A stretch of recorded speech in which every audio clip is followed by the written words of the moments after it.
So what really shapes who we are? And why are certain things just expected of us as men and as women? We're about to dive into this huge question of identity, and we're going to do it by looking at some really powerful personal stories. We'll see what sociology can tell us about all these unwritten rules that kind of govern our lives.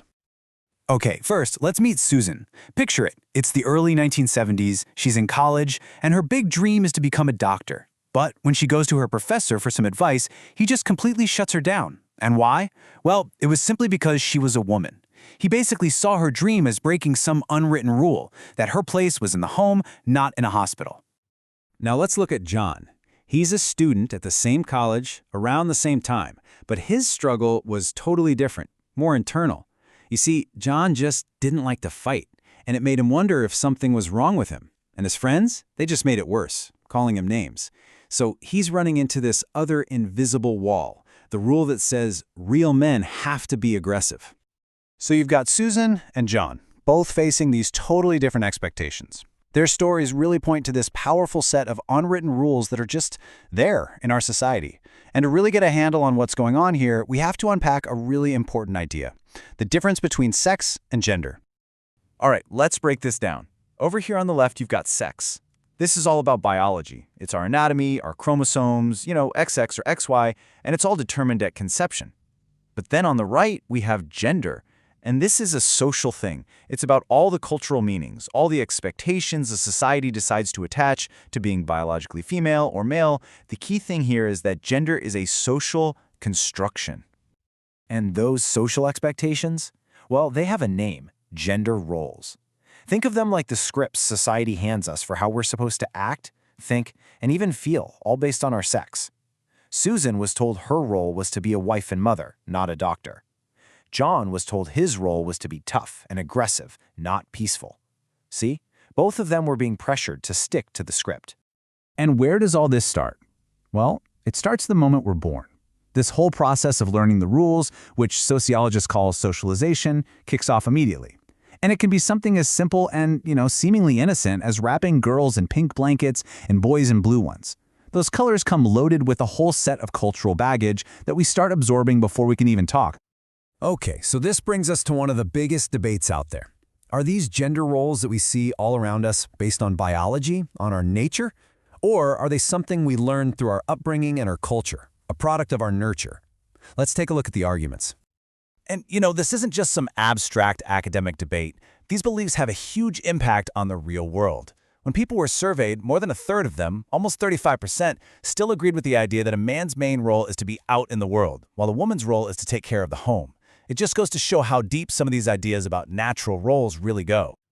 So, this leads us right to the heart of the matter. Are these gender roles we see everywhere just biologically inevitable? Let's start by looking at the evidence for the nature side of the argument.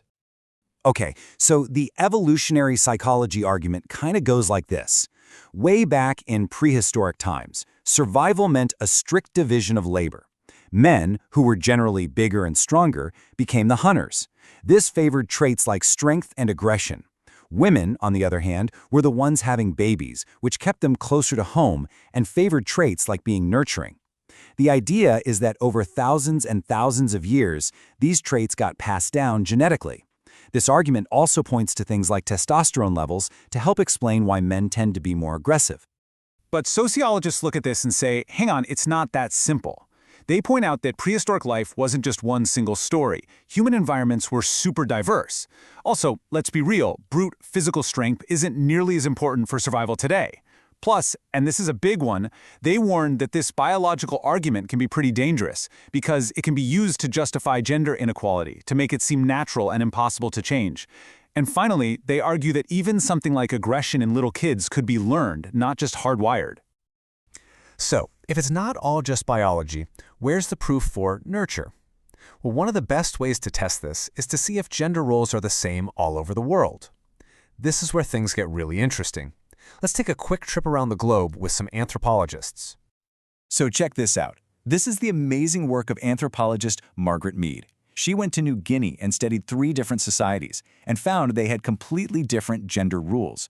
First, there were the Arapesh, where both men and women were what we'd consider stereotypically feminine, gentle and nurturing. Then you had the Munda Kumor, where both sexes were fierce and aggressive. And then, and get this, the Chambuli, where everything was flipped on its head. The women were dominant and ran things, while the men were more focused on aesthetics, wearing makeup and pretty clothes. And it's not just Mead's work. Another anthropologist, George Murdoch, looked at almost 200 different societies. He found that while, some jobs, like big game hunting, were almost always done by men, a whole lot of other tasks, like weaving or farming, were all over the place. Sometimes men did them, sometimes women. What's more, some cultures don't even stick to just two genders. They have third or even fourth gender categories. All of this evidence from around the world is a huge challenge to the idea that our gender roles are set in stone by biology. Okay, so if culture is so important in all this, how exactly do we learn the rules? This process, socialization, happens through a few key players in our lives. Well, it all kicks off with our family, our very first teachers. It starts in infancy. Parents, without even thinking about it, often describe their baby girls as delicate and their boys as strong, even when there's no real difference between them. They tend to play more gently with their daughters and roughhouse more with their sons. And just think about any toy store. It's a perfect example. You've got aisles of dolls and play kitchens for girls, and aisles of action figures and trucks for boys. Then as we get a little older, our friends become a huge influence. Just look at any playground. Kids often split up by gender. And studies have found that boys' games tend to involve bigger groups and are often more competitive, with strict rules, like team sports. Girls' games, historically, have been more about cooperation in smaller groups, with rules that are way more flexible. So it's not just about having fun, right? These games are actually teaching us different values, like competition versus cooperation. And of course, we have school and the media. Research has shown that teachers, a lot of times totally unconsciously, give more attention and feedback to boys in the classroom. In the media, it's just flooded with gender messages. For decades, men were the main characters, all about careers and action. Women were often just there to be pretty or to support the male characters. I mean, just think for a second about the TV shows or the ads you see here in Taiwan. What messages are they sending about what it means to be a man or a woman? Religion is another really powerful force here. A lot of traditional interpretations of major religious texts describe women as being secondary or subservient to men. And you can actually see this in the data. Surveys show a really clear link. The more frequently people pray, the more likely they are to agree with that traditional idea that a man's place is out in the world and a woman's place is in the home.